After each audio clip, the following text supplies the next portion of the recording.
नमस्कार दोस्तों, मैं अशोक कुमार F4 एकेडमी में आपका स्वागत है। आज की एसएससी जीडी की अपनी सेकंड क्लास है जिसके अंदर हम पीवाईक्यू सेट 2 सॉल्व करने वाले हैं। ठीक है। आज का जो पेपर है अपने पास 4 फरवरी 2025 की शिफ्ट 2 का है। ठीक है। आज हम जो है मैथ्स के क्वेश्चन ही सॉल्व करेंगे जिसका अंदर अपना टारगेट जो है एसएससी जीडी 2026 के अंदर 20 में से 20 सवाल सही करना है। ठीक है। डेली आपके पास पीवाईक्यू सेट जो है आपके पास आते रहेंगे। आपकी जो प्रैक्टिस है बिल्कुल एग्जाम तक पक्की कर दी जाएगी। ठीक है। तो स्टार्ट करते हैं आज का जो है पेपर। सबसे पहले अपने पास जो क्वेश्चन नंबर 1 है वो कुछ इस तरीके से है कि सारंग ने एचडीएफसी में 4% वार्षिक ब्याज दर पर कुछ धनराशि का निवेश किया। ठीक है।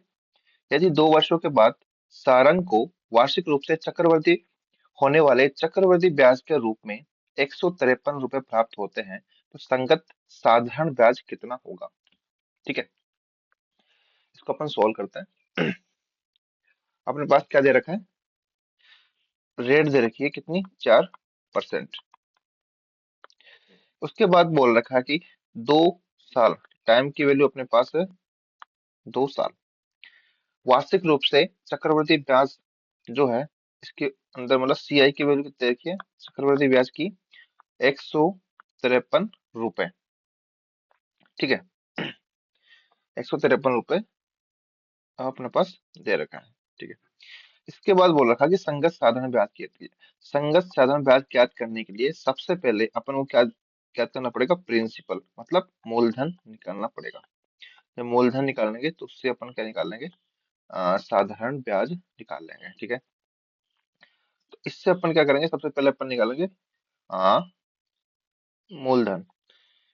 हम देखते हैं, अपन मान लेते हैं जब आर 4% है तो आर की वैल्यू 4% का मतलब कितना हुआ, 4/100 बराबर 1/25। ठीक है। हम पी को, मूलधन को ऐसी संख्या लेते हैं जिससे जो 1/25 से वो संख्याएं कट जाए। ठीक है। हम मान लेते हैं, माना कि पी की जो वैल्यू है वो 25 का होल स्क्वायर मान लेते हैं, 625 माना। ठीक है। ठीक है। तो अब सीआई निकालेंगे, तो सीआई निकालने के लिए पहले साल जो रेट होती है वो 625 इंटू 1/25 करेंगे तो कितनी आती है, 25। फिर एक बार जो है 25 को वापस से 8 से मल्टीप्लाई किया तो अपने पास वैल्यू आती है 1। ये हो गया 2 साल का और ये 1 साल का सीआई। टोटल जो यहाँ पे सीआई मिलता है वो मिलता है अपने पास 50, 25 दूना 50 +1 कितना हो गया, 51। क्वेश्चन के अकॉर्डिंग जो है सीआई 153 है, अपन ने माना तब 51। तो 51 की जो वैल्यू है अपने पास कितनी है, 153। तो 625 की जो वैल्यू हो जाएगी वो कितनी हो जाएगी, 153/51 इंटू 625। 51 से 153 कटा तो 3 बार, इसको मल्टीप्लाई कर दिया अपन ने तो 1875 अपने पास राशि आती है। जब पी की वैल्यू आ गई तो अपन साधारण ब्याज निकाल लेंगे। कैसे निकालेंगे, P R T by hundred. P की वैल्यू अपने पास 1875 है, आर की वैल्यू कितनी थी 4, टी की वैल्यू 2/100। इसको जब अपन सोल्व करते हैं तो 4 को 25 से डिवाइड होगा। ठीक है। 1875 को 25 से जब डिवाइड करेंगे तो अपने पास वैल्यू आती है 75। ठीक है। 75 इंटू 2, तो अपने पास साधारण ब्याज की जो वैल्यू आती है 150 रुपए। ये अपना आंसर जो है सही हो जाएगा। ठीक है। बात करते हैं नेक्स्ट क्वेश्चन पे। एक ग्राहक किसी विशेष वस्तु को खरीदने के लिए 40% की छूट या 25% और 15% की दो क्रमिक छूटे बीच निर्णय नहीं ले पा रहा है, दोनों छूटों के बीच कितना अंतर है। ठीक है।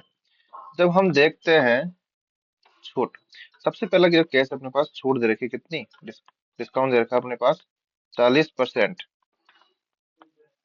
उसके बाद में दूसरा केस है अपने पास कौन सा, 25%। और 15% का। पहला केस अपने पास डी जो D1 है 40% है, D2 है 25% और 15%। ठीक है, अपने पास इसकी वैल्यू है, इसकी वैल्यू निकाल लेते हैं। डिस्काउंट निकालने का जो फॉर्मूला होता है क्या होता है? ए प्लस बी माइनस ए गुणा बी बटे 100। यहाँ पे ए की वैल्यू है 25, बी की वैल्यू है 15, माइनस 25 इंटू 15 बटे 100।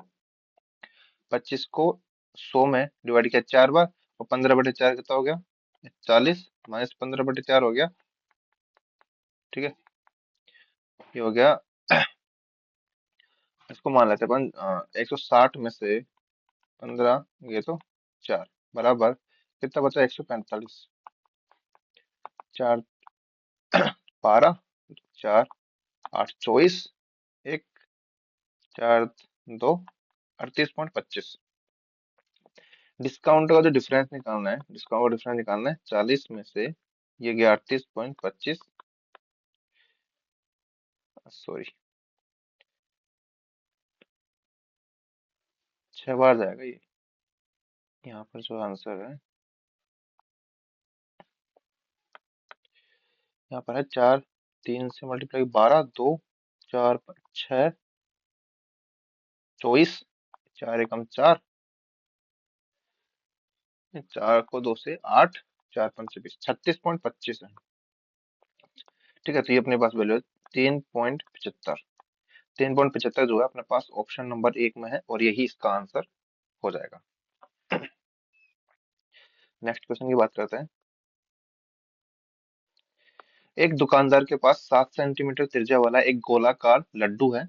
उसी सामग्री से 3.5 सेंटीमीटर त्रिज्या वाले कितने लड्डू बनाए जा सकते हैं? सबसे पहले लड्डू एक तरीके से क्या हो गया? गोला हो गया। और गोले का जो आयतन होता है वो क्या होता है? गोले का आयतन होता है 4/3 पाई आर क्यूब। जब इन्होंने छोटे वाले लड्डू बनाए तो वो भी एक तरीके से गोले ही है, तो उनका आयतन भी 4/3 पाई आर क्यूब ही होगा।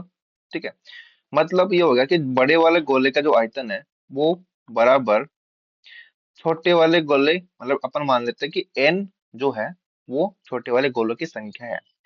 तो छोटे वाले गोले की संख्या इनटू उनका आयतन, तो 4/3 पाई आर क्यूब। इन दोनों को बराबर कर देते हैं, यहाँ से अपन सोल्व करेंगे। जो है 4/3 से 4/3 कैंसिल आउट, पाई से पाई कैंसिल आउट, तो अपने पास जो वैल्यू बच रही है वो बच रही है क्या? R³ बराबर NR³। ठीक है, यहाँ पर R की वैल्यू है 7, 7 का क्यूब बराबर N। R छोटी कितनी है? 3.5 सेंटीमीटर का क्यूब। इसको जब हम सोल्व करते थे N बराबर ये हो गया 7 इंटू 7 बटे 3.5, 3.5 इंटू 3.5। यहाँ पर 3.5 से 7 डिवाइड करेंगे तो 2 बार जाएगा। 3.5 को 7 में डिवाइड करेंगे तो 2 बार जाएगा, तो अपने पास जो n की जो वैल्यू है वो हो जाएगी 8। मतलब एक बड़े लड्डू से 8 छोटे लड्डू बनाए जा सकते हैं।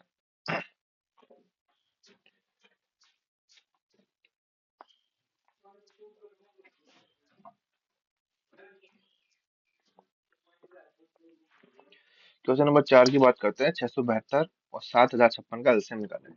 ठीक है, इसका तरीका क्या है? अपन एलसीएम निकालना, एलसीएम निकालने का तरीका कुछ इस तरीके से है। 672 7056 ये निकाला अपन ने संख्या से। ठीक है, 2 से डिवाइड करते हैं सबसे पहले। 3 बार गया, ये 3 बार गया, और ये 6 बार गया। इसको क्या? 3 बार, 5 बार, 2 और ये 8 बार। फिर वापस 2 से डिवाइड किया, 2 एकम 2, 12, 8। ये 2 एकम 2, 2 सत्ते 14, 4 बार, 6 बार और 4 बार, 1764। फिर 2 से डिवाइड किया, ये 8 और 4, 2 से डिवाइड किया, 8, 8, 2, 2 से डिवाइड किया, 4, 2, 4, 4, 1। ठीक है, अब बात करते हैं अपन 2 से फिर से डिवाइड करते हैं, ये हो गया 21, ये हो गया 441। 3 से डिवाइड करते हैं, ये आता है 7, 3 एकम 3, 3 चौक 12, तीन सात 21। 7 से डिवाइड करते हैं 1 2 1, ठीक है। फिर 7 से डिवाइड करते हैं 1 3, फिर एक बार 3 और आता है, ठीक है। 3 अपने छोड़ दिया। एलसीएम निकालेंगे तब इसका इनका जब गुणनफल होगा वही एलसीएम होगा। तो 2 दूनी 4 दूनी 8 दूनी 16, 16 दूना 32, 32 दिया 66, ठीक है।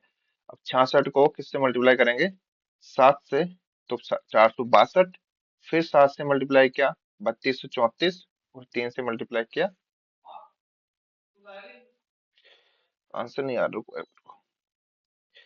2 दूनी 4, 4 दूनी 8, 8 दूनी 16, 16 दूनी 32, 32 को 3 से मल्टीप्लाई किया अपन ने, कितना आया? 96।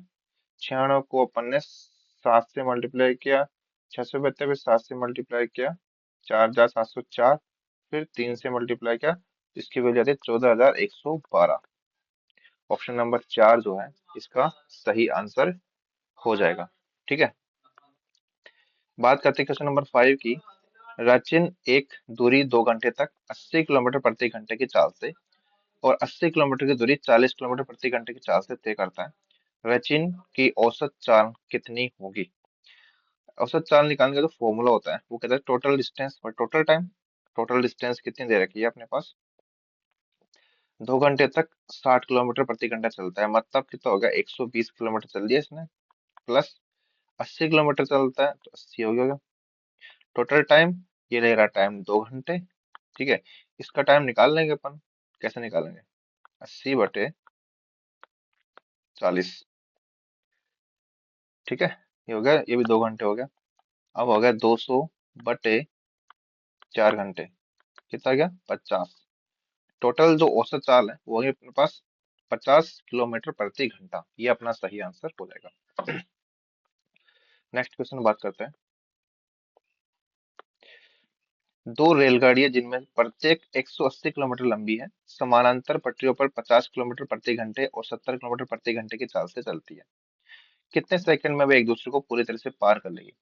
जब जो है, जो ट्रेन है, जब एक दूसरे की तरफ बढ़ रही है, मतलब ट्रेन एक तरफ इधर आ रही है, एक तरफ इधर आ रही है, तो हम क्या करते हैं, जो इनकी चालें होती है उन चालों को अपन जोड़ देते हैं, क्योंकि जब एक दूसरे की तरफ आती है तो स्पीड बढ़ जाती है, उनके जोड़ने के बराबर स्पीड हो जाती है। और जब एक दिशा में जा रही होती है तो उनकी जो डिस्टेंस स्पीड होती है वो घट जाती है। तो यहाँ पे स्पीड जो है दोनों की जुड़ जाएगी, S1 + S2, ठीक है। अब जो एक रेलगाड़ी है इसको मान लेते हैं A, इसको मान लेते हैं B। इनकी जो लंबाई है दोनों की क्या है? 180 मीटर, 180 मीटर है।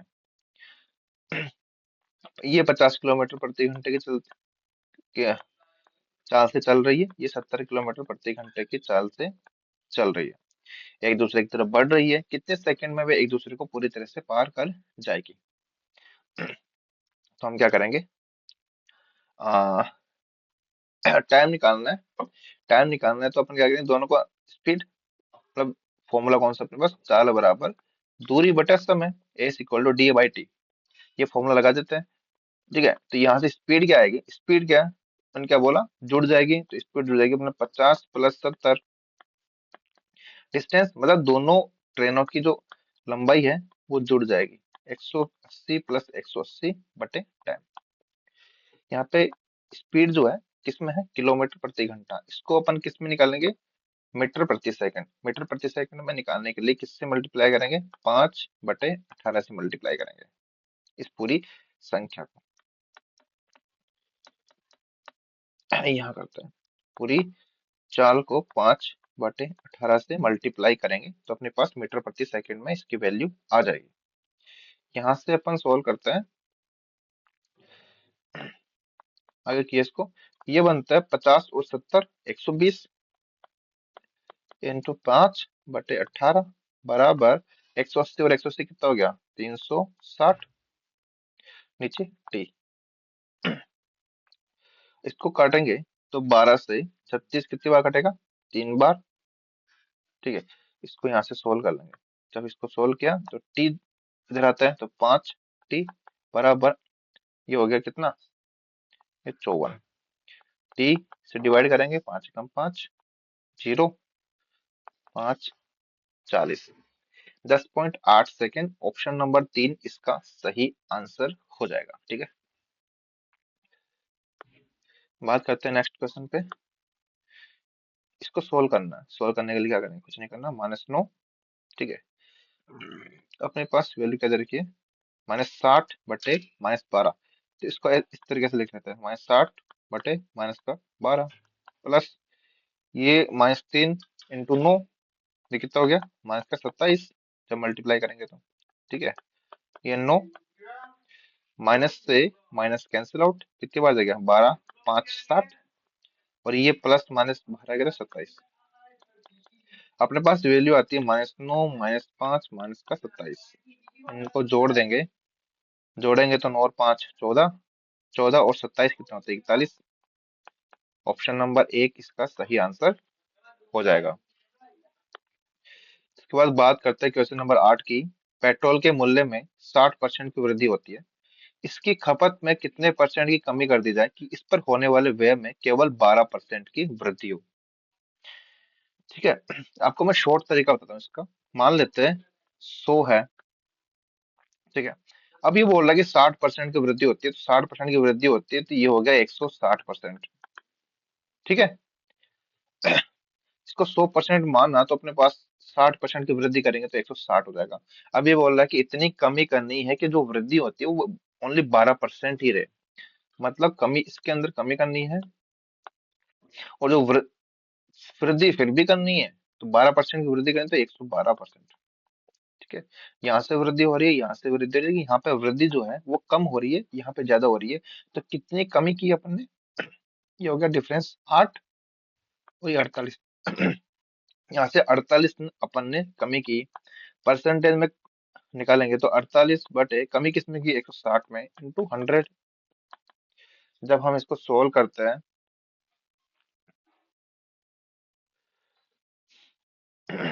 तो अपने पास जो वैल्यू आती है वो अपने पास आती है 30%। 30%, ऑप्शन नंबर 2 इसका सही आंसर हो जाएगा। बात करते हैं क्वेश्चन नंबर 9 की। राजेश्वर एक कार्य को 12 दिनों में कंप्लीट करता है, विक्रम 6 दिनों में कंप्लीट करता है, और टाइगर 15 दिनों में कंप्लीट करता है। वह सभी एक साथ कार्य करना शुरू करते हैं, लेकिन राजेश्वर 2 दिन बाद कार्य करना छोड़ देता है, और विक्रम कार्य पूरा होने से 3 दिन पहले कार्य करना छोड़ देता है। कार्य कितने दिनों में कंप्लीट होगा। सबसे पहले राजेश्वर जो है कितने दिनों में कंप्लीट करता है, 12 दिनों में कंप्लीट करता है। विक्रम 6 दिनों में कंप्लीट कर देता है, और टाइगर इसको 15 दिनों में कंप्लीट करता है। इनका एलसीएम निकालेंगे। एलसीएम निकालेंगे, एलसीएम आता है 60। ठीक है, तो राजेश्वर एक दिन की कार्य करने की क्षमता कितनी होगी, 5। यहाँ पे 6 से डिवाइड किया, 10, फिर हो गया 4। अब अपन इसका एक रोड मैप बनाते हैं कुछ इस तरीके से।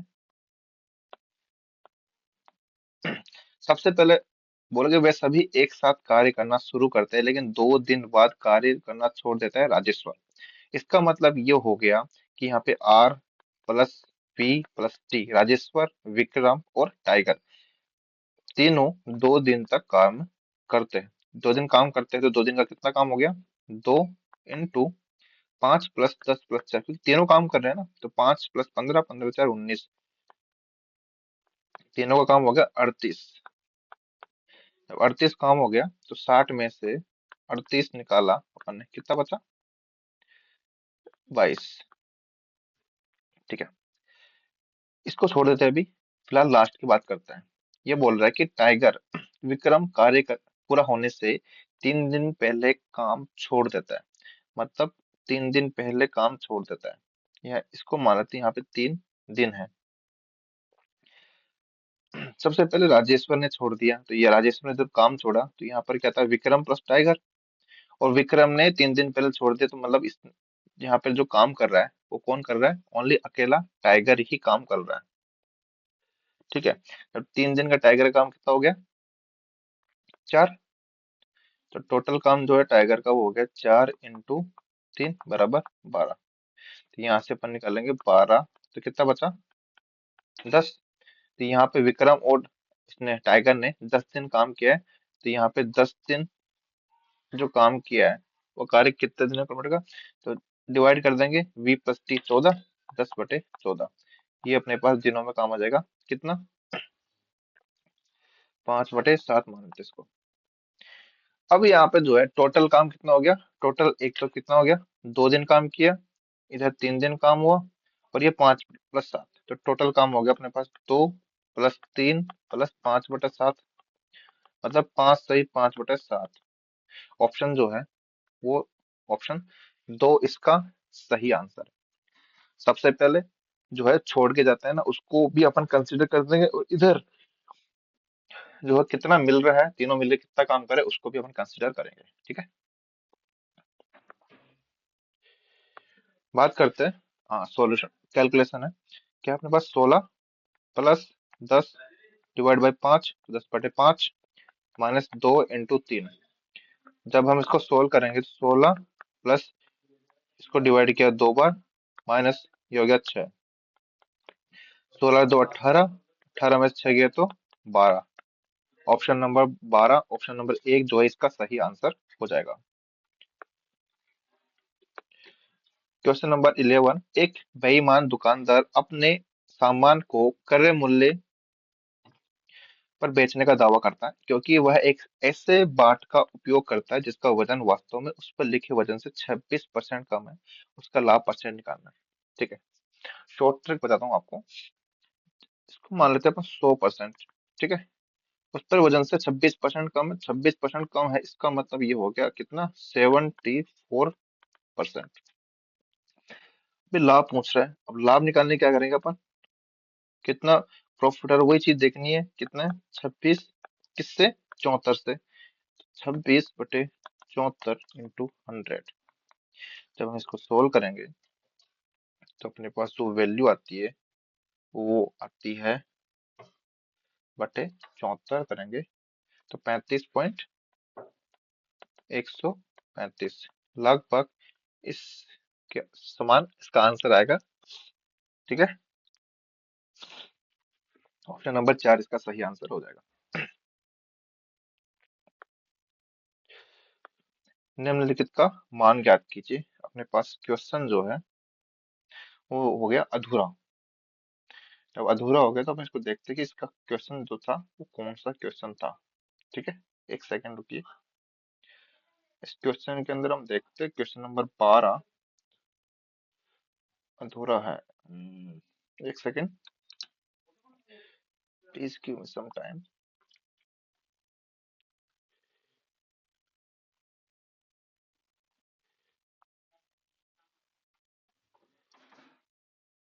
हाँ, अपने पास जो है इक्वेशन कुछ इस तरीके से है, क्वेश्चन जो है कुछ इस तरीके से है, 84 divide by 6 bracket 91/7 plus 16/2 into bracket 8 - 6। ये अपने पास क्वेश्चन है, इसको सोल्व करना है, ठीक है। तो हम इसको सोल्व कर लेते हैं। सबसे पहले अपन सोल्व कर देंगे इसको, जो ब्रैकेट वाली चीजें हैं उनको सोल्व करते हैं। तो इसको डिवाइड किया अपन ने, 6 कम 6, 6 चौक 24, 14, ठीक है। इसको डिवाइड किया अपन ने, क्या बचा, क्योंकि प्लस है अपन को सोल्व कर सकते हैं। 7 एकम 7, 7 या 21 प्लस, इसको सोल्व किया, ये हुई 8 इंटू 8 में 6 गया तो कितना 2, बराबर 14, 13 प्लस, पहले प्लस में गुणा और भाग को मल्टी कैलकुलेट करेंगे तो यहाँ पे आ गया 16, ठीक है। ये 14, 13 और 16 कितना होता है 29। 14 को 29 से डिवाइड किया अपन ने, सॉरी 13 और 14 और 29 को मल्टीप्लाई किया तो अपने पास जो वैल्यू आती है वो आती है 406। ऑप्शन नंबर 4 इसका सही आंसर हो जाएगा।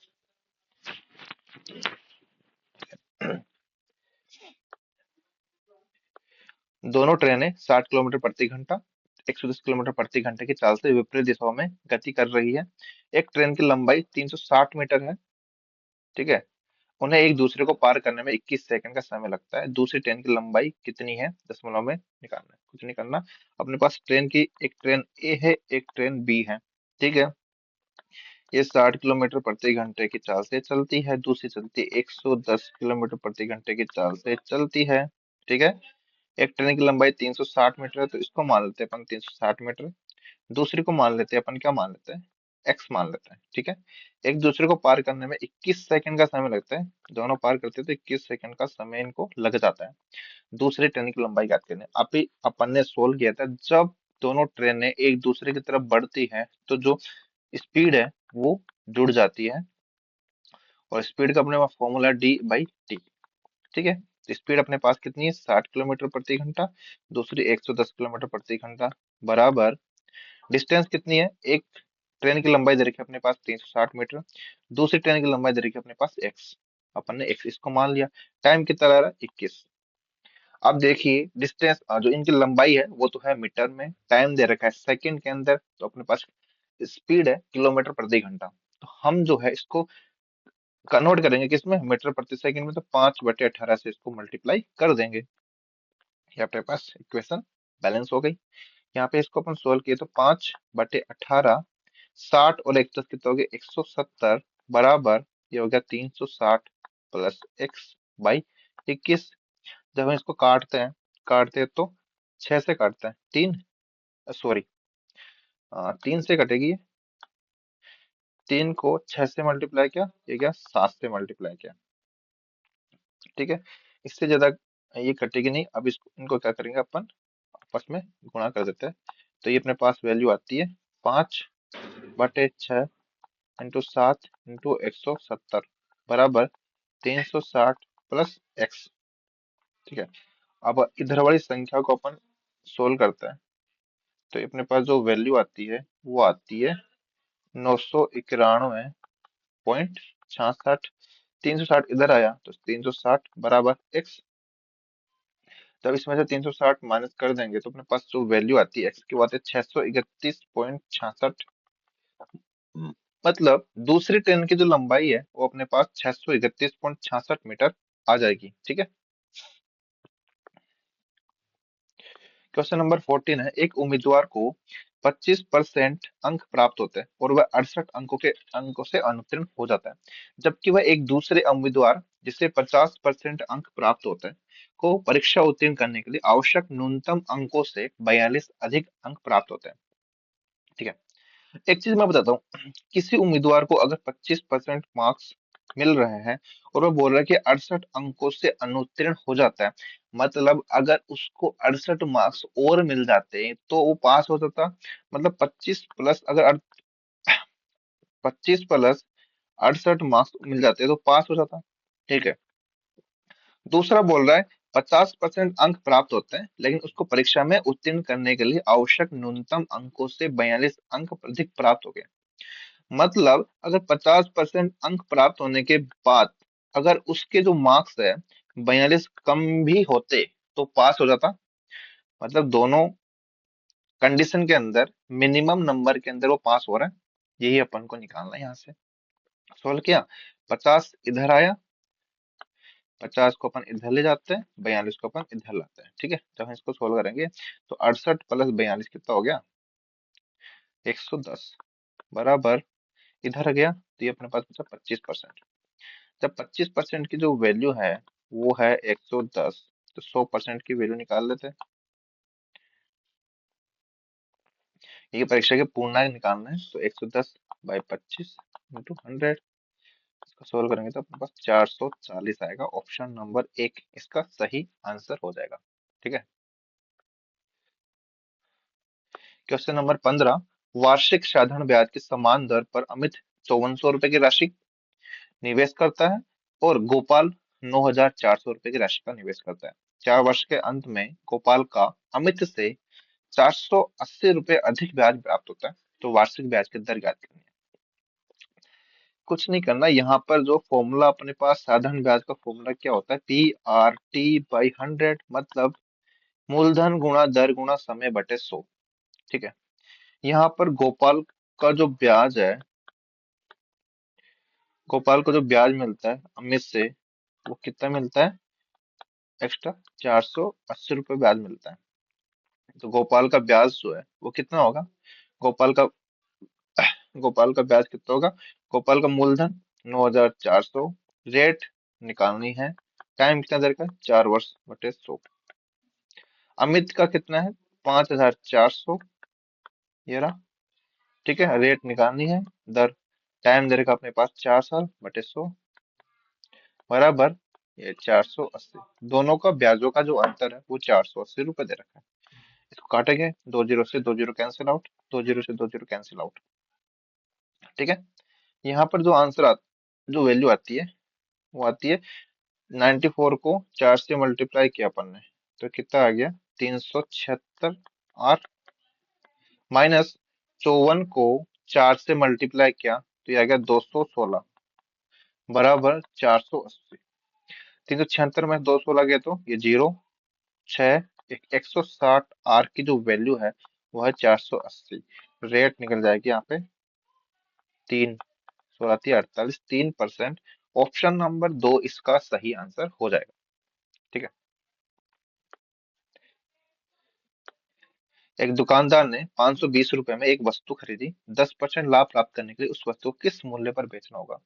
इतना कुछ याद करना नहीं है, नॉर्मल सा है, इस पर इस दिमाग में घुसेड़ना नहीं है कि लाभ प्रॉफिट कौन सा किस टॉपिक का ये है। अपने पास 520 रुपए की एक चीज है, उसको 10% प्रॉफिट के साथ बेचना है, तो क्या करना पड़ेगा अपने? 520 इंटू 110 बटे 100। जब हम इसको सोल्व करेंगे तो 22,57,572 रुपए, ऑप्शन नंबर 4 इसका सही आंसर हो जाएगा। क्वेश्चन नंबर अपने पास है 17। एक कक्षा के 48 विद्यार्थियों को औसत 22 वर्ष है। यदि शिक्षक की आयु भी सम्मिलित कर ली जाए तो संपूर्ण समूह की औसत आयु 23 वर्ष हो जाती है। शिक्षक की आयु ज्ञात करना है। पहले 48 थे, 22 वर्ष है, तो टोटल जो अपने पास कितना हो जाएगा? 48 को 22 से मल्टीप्लाई किया तो 1,056। उसके बाद में टीचर भी सम्मिलित हो गया तो ये हो गया 49। औसत जो है अब हो गया 23। तो अब जो है टोटल कितना हो गया? 1127। जब इसमें से इसको माइनस करेंगे तो अपने पास वैल्यू आ जाएगी, तो 1127 में से 1,056 निकालेंगे। अपने पास तो टीचर था, टीचर की जो उम्र है वो आ जाएगी 71 वर्ष। ऑप्शन नंबर 3 इसका सही आंसर हो जाएगा। समय बदलते हैं। एक किले में 150 पुरुषों के लिए 85 दिनों तक खाना है। ठीक है, 15 दिनों के बाद 25 पुरुष किले से बाहर चले आते हैं। बचा हुआ भोजन कितने दिनों तक चलेगा? टोटल जो है 150 पुरुष 85 दिनों तक खाना खा लेते हैं, अपने पास टोटल ये कैपेसिटी है। उसके बाद बोला 15 दिनों के बाद 25 पुरुष चले जाते हैं, मतलब 150 जो पुरुष है वो 15 दिनों तक तो खाना खाते हैं, और 15 दिनों के बाद 25 पुरुष चले जाते हैं, तो 15 दिनों के बाद जब 25 पुरुष चले जाते हैं टोटल कितना बचा? 125 पुरुष बचा। ठीक है, अभी जो 125 पुरुष है कितने दिनों तक खाना खाएंगे उसकी वैल्यू मान लेते हैं अपन x। समझ गए? यहाँ पे 150 है, 15 दिनों के बाद जो है 25 पुरुष गए तो ये हो गया माइनस का 25 पुरुष, 125। अब 125 कितने दिनों तक खाना खाएंगे उसकी वैल्यू अपन मान लेते हैं x। हम इसको सोल्व कर लेते हैं। ठीक है, इसको सोल्व कैसे करेंगे? अब ये जो 150 इधर है, 150 इधर है, इधर आया तो कॉमन ले लेंगे, तो 150 कॉमन हो गया 85 माइनस 15 बराबर इधर कितना है? 125 x। ठीक है, 150 इंटू 85 में से 15 गया तो कितना बचा? 70 बराबर 125 x। अब इसको 25 से काटेंगे तो 25 पंचे 125, 25 को 6 से मल्टीप्लाई किया 6। ठीक है, यहाँ पर इसके वैल्यू 5 से इसको काट लेंगे तो 5 एकम 5, 5 चौक 20। ठीक है, इसको मल्टीप्लाई किया 84। एक्स की वैल्यू मतलब जो बचा हुआ खाना है वो 125 पुरुष 84 दिनों तक खाना। क्वेश्चन अपने पास ये है 7A equal to 6B equal to 12C। ठीक है, अब जो है यहाँ पे निकालेंगे तो इनका निकालने का सिंपल सा तरीका है कि इनका एलसीएम निकालेंगे 7, 6, 12 का, जहाँ पे इनका एलसीएम आएगा 84। अब जो है हम इनका अनुपात निकालेंगे तो 7 से डिवाइड किया इसको तो अपने पास जो वैल्यू आती है वो 7 एकम 7, 7 दोनों 14। बी है, 20 6 से डिवाइड किया तो 6 एकम 6, 6 चौक 24, और 12 से डिवाइड किया बरसात 84। अपने पास तो रेशियो है 12:14:7 हो जाएगा। ऑप्शन नंबर 4 इसका सही आंसर होगा। लास्ट क्वेश्चन अपने पास है। नितिन के पास 1617 रुपए है। इसने अपने पुत्र प्रवीण और ऋषि के बीच में बांट दिया। इसे वार्षिक रूप से चक्रवृद्धि ब्याज होने वाले 10% ब्याज दर पर निवेश करने को कहा। देखा गया कि प्रवीण और ऋषि का क्रमशः 17 और 18 वर्ष बाद समान धनराशि प्राप्त होती है। नितिन ने प्रवीण को कितनी धनराशि दी? अपने पास यहाँ पे नितिन है। नितिन क्या करता है, इन अपने दोनों जो पुत्र है, पुत्र कौन कौन है, प्रवीण और ऋषि, इनको ये राशि बांटता है। ठीक है। मान लेते हैं प्रवीण को राशि बांटी एक्स, तो इसके पास कितनी राशि बची, 1617 माइनस एक्स। ठीक है, ये हो गया। इसके बाद बोला चक्रवृद्धि ब्याज पर 10% रेट देता है, तो यहाँ पे 10%, दोनों के पास 10% ही है। देखा गया कि प्रवीण और ऋषि को क्रमशः 17 वर्ष, प्रवीण को 17 वर्ष, टाइम की वैल्यू है 17 ईयर, यहाँ पे टाइम की वैल्यू अपने पास 18 ईयर के बाद समान धनराशि प्राप्त होती। मतलब प्रवीण को 17 साल बाद और ऋषि को 18 साल बाद जो मिश्र धन प्राप्त होता है वो समान मिलता है। ठीक है, तो एक्स की वैल्यू निकालनी है। मिश्र धन का फॉर्मूला क्या होता है अपने पास, ए बराबर 1 + r/100 की पावर टी। इससे अपन मिश्र धन निकालते हैं। ठीक है, सोल्व कर लेते हैं, दोनों का a1 बराबर a2 कर लेते हैं। यहाँ से p की वैल्यू कितनी है x, 1 + r की वैल्यू कितनी है 10/100, पावर टी कितनी है 17, बराबर ये हो गया 1617 माइनस एक्स, 1 + r की वैल्यू कितनी है 10/100 की पावर 18। अब हम इसको सोल्व कर लेते हैं, से ये कैंसिल आउट हो जाएगा। इधर कितना बचा, एक ही बचा। इसको सोल्व किए तो x बराबर ये हो गया 1617 माइनस एक्स, 0 से 0 कैंसिल आउट, तो अपने पास ये बनता है 11/10। जब इसको सोल्व करते हैं तो ये हो गया 10x बराबर 1617 को 11 से मल्टीप्लाई कर लेते हो, ये हो गया 11x। ठीक है, 10x 11 इधर आ गया, तो 21x बराबर 1617 इंटू 11। यहाँ से x की वैल्यू आ जाएगी। अब x की वैल्यू जो है, x की वैल्यू क्या आएगी अपने पास, 1617 में डिवाइड किया 21 से और इंटू किया 11 से, तो वैल्यू आती है अपने पास 847 रुपए। 847 से जो अपना आंसर है ऑप्शन 2 इसका सही आंसर हो जाएगा। ठीक है, आज की क्लास हम समाप्त करते हैं। और अगर आपको कोई डाउट हो तो आप टेलीग्राम ग्रुप पे कमेंट कर सकते हैं, इसमें क्लास में कमेंट कर सकते हैं और टेलीग्राम ग्रुप पे भी आप लिखकर भेज सकते हैं। Thank you guys.